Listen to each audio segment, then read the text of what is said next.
people, my name's Cara, you're watching my personal channel, CuteWitch772, and today I want to talk to you about something that I have been working on and thinking about related to the Saturn Returns work that I've been doing and the course that I've been doing with a few of you lovely viewers who have been joining me on this journey for 4 months, and we are just about halfway through it now. I just recorded the kind of halfway point video and I'll be uploading that for them today. So I also wanted to do a Saturn Returns related video today for my channel and push the other thing that I was going to do till next week because I'm just really excited to talk about it because I was just going over my notes again from the beginning and back in May or so, April, May, when I started doing all this work and planning for the course. Now that we're about halfway through, I just did a pretty big one for the last session that involved a ritual and involved like a 2-part video, and one of them had 2 different camera angles, and it was a lot of technological stuff that I wanted to do for this, for last week's lesson, or 2 weeks ago, for the previous lesson. And so I kind of just felt like I needed to get back into what am I doing, where has, what's next, where's all this coming from, what is really the catalyst for me deciding to do this work. So I went back through all my notes, and I went back through some articles that I've been reading, and this book that I picked up about Saturn that a friend of mine found at the half-price bookstore. I said, I want to see if there's anything about Saturn and astrology, and they were like, here you go, and there's this book about Saturn. I was like, this is perfect. So I'm going back through everything, getting back to center, finding all of these things that are about, essentially the same thing. So I want to read some passages to you from this book that my friend found on the shelf for me. It's called Saturn, A New Look at an Old Devil by Liz Green. And it's all about Saturn in astrology. So if you look up where Saturn is in your birth chart, what house it's in, what sign it's in, it's got all different sections for all of that. And I've been using this to inform some of the work that I'm doing in my Saturn Returns course, which you can join the second iteration of, which will be starting in September. I will be telling you more about that in the future, how to do that. But it also goes through, Saturn is in Capricorn for me, and it is the case for a lot of people who were born in the years surrounding. I have a video on it that I will put at the end of this video and probably also in the description so you can check it out. But Capricorn is an earth element, and what does Saturn mean in Capricorn? And what does Saturn have to do with Capricorn and the earth element? And how does that inform the work that we are all doing now as those of us who are currently approaching our Saturn return as Saturn returns into the sign of Capricorn this December? So I'm going to read you a couple of passages here. From Chapter 2, Saturn in the Earthy Signs and Houses, starts talking about how Earth is not super plain and simple. We know as magic practitioners that Earth is related to things such as stability, money matters, wealth, prosperity, abundance, bounty, things like that. And so you would think that when Saturn is in an earth element that it's just going to be about money issues and abundance issues and stability and structure and security. And don't get me wrong, it's definitely about all those things, especially for me. But the book goes on that it's not just black and white. And actually the whole point of this book is that Saturn is not just a malefic influence. There's duality and spectrum to just about everything. And so there are good areas of this as well. Goes on to say that Earth is not, however, this is a quote, as simple as it is generally considered to be. This element has been the unfortunate victim of a body of popular opinion which suggests that matter, or the materialistic view of life, is a contradiction to or exclusive of spirit, or the spiritualistic view of life. And this is something that I have talked about years ago that I said I was going to do a video about, and I never have, and I'm not guaranteeing right now that I will. But it has to do with this work. So the next passage from the next page, page 35, is talking about how we celebrate the birth of Jesus Christ under the sign of Capricorn, even though there's really no evidence to say that that's when it was. And we celebrate the birth date of Mary, the Virgin Mary, at 15 degrees of Virgo, the Virgin. We celebrate the birth date of the Buddha under Taurus, the slowest and most inflexible of signs. So talking about all this stuff. Goes on to say, quote, the entire esoteric concept of initiation is connected with Capricorn specifically and earth signs in general. because the initiate has not earned his initiation until he is able to apply the higher consciousness he has discovered to the body and the environment in which he functions as a personality. Only when the physical world is made a fitting garment or symbol of the inner spirit is his task complete. That, to me, right there, and I'm looking at the other notes that I have written in my notebook about this, that, to me, the essence of that is until the outside matches the inside, you are not whole or complete in that sense. That initiation, for example, of an esoteric sense, is not complete until you don't just do the mental work, but you actually have the actions to go along with it. In other words, until you walk the talk, it is not fully integrated. And that has been alternatingly super simple for me and super difficult for me in different ways. There are a lot of things that I struggle with truly embodying in the, how do they put it, the environment in which I function as a personality. In some circumstances, I am whole, I am complete, I am me to the innermost and outermost extent of my person. And then there are circumstances in which I don't feel that I'm truly being myself and that I have not fully integrated, where I am so much my head and so much my spirit, so much my heart, but it does not follow through to the body. And a lot of that is blockages involving fear, security, all these other earthy type things. So, another passage.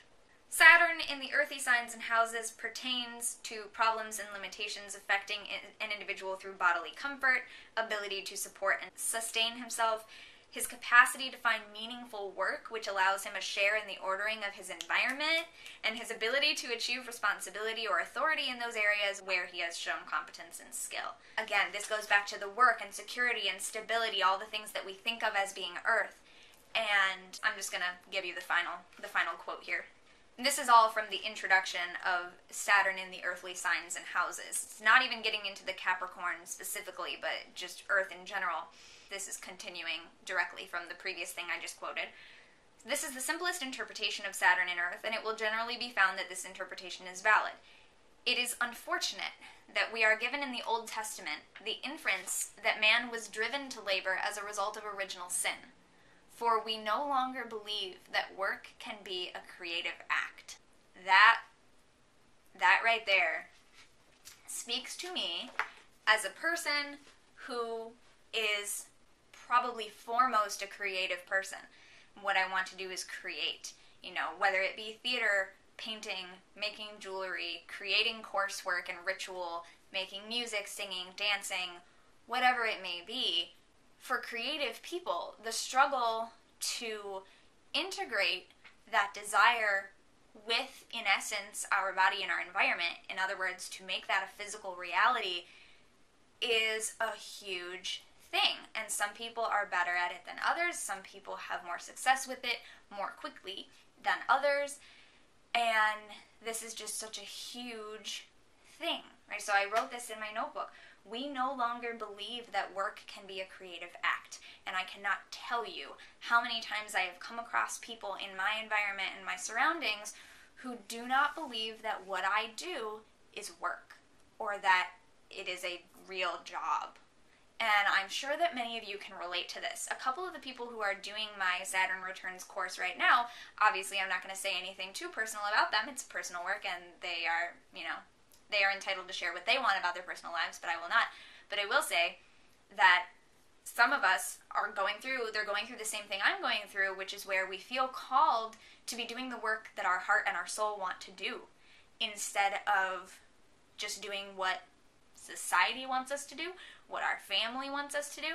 And so I know I'm not alone in this, and I'm sure that many others of you are going through this as well, that it's this struggle between making our inner forms and our spiritual and mental and emotional being integrate with our physical being.